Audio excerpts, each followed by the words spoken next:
Good morning students. आज हम 12.2 exercise 12.2 के क्वेश्चन नंबर 11 से 14 तक सॉल्व करने जा रहे हैं। तो चलिए हम स्टार्ट करते हैं।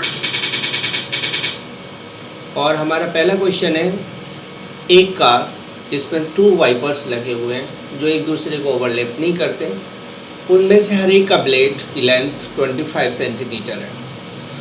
115 डिग्री पर स्वाइप करते हैं, तो आपको बताना है कि दोनों वाइपर्स कितना एरिया स्वीप करेंगे। तो देखिए solution, length of each wiper आपको 25 सेंटीमीटर दी हुई है। एंगल, जितने एंगल पर वो स्वीप करते हैं वो है 115 डिग्री। तो हमें एरिया ऑफ सेक्टर का फॉर्मूला लगाना होगा। ऐसा क्यों? तो जैसे एक वाइपर है ये, ठीक है, जो यहाँ पर फिक्स है, और ये वाइप करता है तो ऐसे आगे बढ़ता है और यहाँ तक जाता है, तो इतने एरिया को वो स्वाइप करेगा ना एक बार में। क्लियर है? तो ये क्या बना, सेक्टर, और ये एंगल 115 डिग्री है। तो इसका मतलब हुआ कि 115 डिग्री पर जो स्वाइप करेगा वो एक सेक्टर बनेगा। तो इसलिए हम एरिया ऑफ सेक्टर का फॉर्मूला लगा देते हैं। और एरिया ऑफ सेक्टर का फॉर्मूला होगा, तो area swept by each wiper theta upon 360 into pi r square हो जाएगा। थीटा की वैल्यू 115 डिग्री है। 115 अपॉन 360 इंटू 22/7 इंटू 25 का स्क्वायर। जैसे हम सॉल्व करेंगे तो 115 अपॉन 360 इंटू 22/7 इंटू 625 हो जाएगा। यहाँ आप कैंसिल कर लीजिए, 5 से कैंसिल हो जाएगा, 5 2 10, 5 3 15, 23 टाइम्स 5 से कैंसिल कीजिए, यहाँ 72। अब इसे 2 से कैंसिल कीजिए तो 2 से ये 36 और 2 से ये 11 पर 11 इंटू 65 दैट इज़, और 23 इन सबका मल्टीप्लाई हो जाएगा 1,58,125 अपॉन 152, जो कि 7 इंटू 36 का मल्टीप्लाई है। उसके बाद आपको निकालना है area swept by both wipers. तो दोनों वाइपर कितना एरिया स्वैप करेंगे, तो इसके लिए हमें 2 से मल्टीप्लाई कर देना है इसको। तो दोनों wiper 2 into 1,58,125 upon 252 centimetre square area sweep करेंगे। तो इसको आप इससे काट दीजिए 126 पर। तो इस तरह से हमारा फाइनल आंसर हुआ 1,58,125 सेंटीमीटर स्क्वायर अपॉन 126।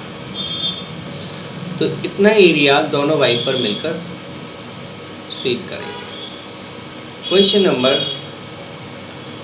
12, शिप को वार्निंग देने के लिए अंडरग्राउंड रॉक से बचाने के लिए एक लाइट हाउस 80 डिग्री पर लाइट को स्प्रेड करता है, और डिस्टेंस जहाँ तक लाइट पहुँचती है वो है 16.5 किलोमीटर। तो क्लियर है, वार्निंग देने के लिए जो ये सिस्टम है, जैसे मान लीजिए ये लाइट हाउस है, ठीक है, और ये वार्निंग देता है इस तरह से समुद्र में। ये जो एंगल है वो 80 डिग्री का, ठीक है। जितने एरिया में लाइट पहुंचती है वो है 16.5 किलोमीटर। तो ये जो फिगर बना ये किस टाइप का है, तो ये है सेक्टर। तो एरिया ऑफ सेक्टर हमें फाइंड आउट करना है। तो एरिया सेक्टर का फॉर्मूला लगाएंगे। इसमें भी रेडियस 16.5 किलोमीटर है, जहाँ तक लाइट पहुँचती है 16.5 किलोमीटर है। थीटा 80 डिग्री है। जैसे आपने मोटरसाइकिल में देखा होगा, लाइट ऐसे जाती है तो एक सेक्टर बन जाता है। तो इसी तरह से आप समझिए, एरिया ऑफ सेक्टर का फॉर्मूला लगा देते हैं, theta upon 360 into pi r square. तो 80 अपॉन 360 इंटू 3.14 इंटू 16.5 इंटू 16.5, इसे कैंसिल कर लेते हैं हम, 4 से 2 पर, 4 से 9 पर। तो ये हो जाएगा 2/9 इंटू इन सभी का मल्टीप्लाई 854.865।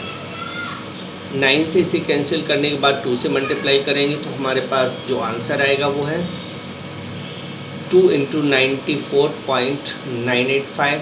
9 से डिवाइड करोगे इसे और इनका मल्टीप्लाई हो जाएगा 189.97 किलोमीटर्स। तो इतने एरिया में वार्निंग सिस्टम काम करेगा, यानी शिप को इतने एरिया में वार्निंग मिल जाएगी। अब आते हैं हम क्वेश्चन नंबर 13 पर। तो जैसा कि आपको फिगर दिख रहा है यहाँ पर, इस फिगर में एक डिजाइन बनी हुई है। इसका रेडियस 28 सेंटीमीटर है। जैसे मान लीजिए ये आपका सेंटर है और ये जो रेडियस है ये है 28 सेंटीमीटर और ये भी एक रेडियस 28 हुआ। अब आप देखिए यहाँ पर टोटल 6 हम रेडियस मान लेते हैं, ड्रॉ कर लेते हैं। तो आप देखो कि हर एक 2 रेडियस के बीच में यह जो कॉर्ड के एंड पॉइंट से आ रही हैं वो 60 डिग्री का एंगल होगा। वो ऐसा इसलिए क्योंकि पूरा जो सर्कल है 360 डिग्री का होता है और इसमें 6 सेक्टर्स, इक्वल सेक्टर्स बन रहे हैं। तो इसका मतलब हुआ कि 60 डिग्री का हर एक एंगल बनेगा। तो ये तो रहा फिगर के बारे में। अब हम आगे बढ़ते हैं। तो देखिए, यदि हमें इसका एरिया निकालना है, इस पार्ट का एरिया निकालना है, तो हमें क्या करना होगा, एरिया ऑफ सेगमेंट का फॉर्मूला लगा देंगे। ठीक है, एरिया ऑफ सेगमेंट का फॉर्मूला लगा देते हैं तो हमारे पास ये एरिया आ जाएगा। और एक बार सेगमेंट का एरिया लगाने के बाद हम उसका 6 टाइम कर देंगे तो पूरे डिजाइन का एरिया निकल आएगा।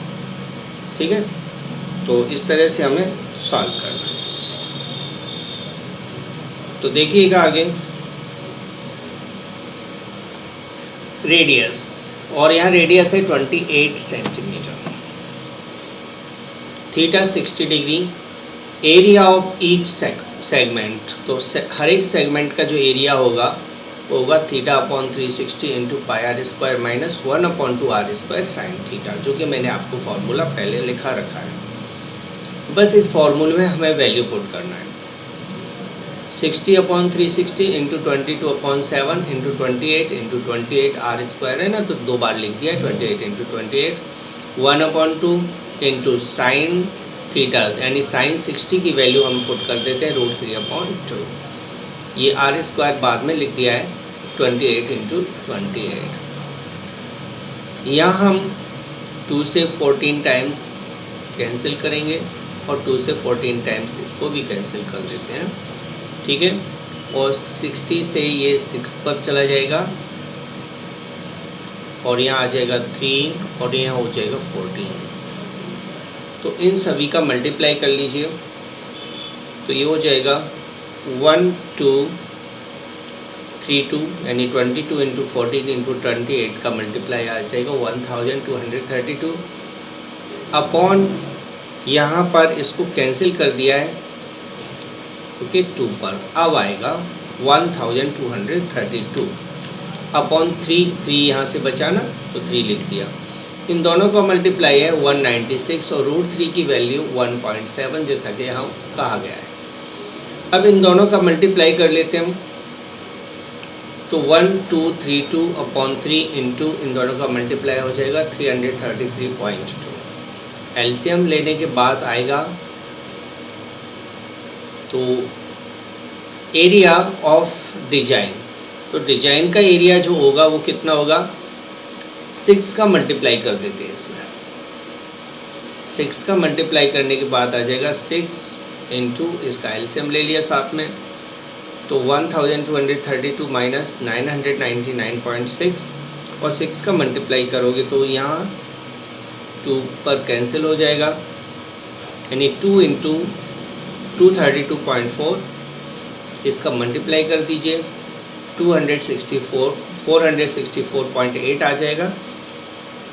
अब हमें कॉस्ट निकाल देनी है और कॉस्ट हमें दी है 0.35 per centimeter square. Cost of design at the rate of rupees 0.35 per centimeter square, ये हो जाएगा 464.8 इंटू 0.35. इनका मल्टीप्लाई करोगे 464.5 इंटू 0.35 का, तो फाइनली आंसर हो जाएगा 162.68 रुपीज़. तो ये आपका सॉल्यूशन हो गया 13th क्वेश्चन. और अब आते हैं हम 14th क्वेश्चन पर. और हमारा 14th क्वेश्चन है कि इनमें से कौन सा आंसर सही है. तो P/180 पाई आर ये गलत है, क्योंकि यह पाई आर होता तो सही हो जाता, या फिर यहाँ 360 होता तो सही हो जाता.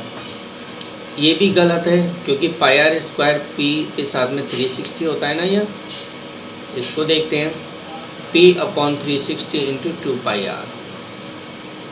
लेकिन हमें पूछा एरिया ऑफ सेक्टर का फॉर्मूला, तो एरिया ऑफ सेक्टर में तो पाई आर स्क्वायर आता है.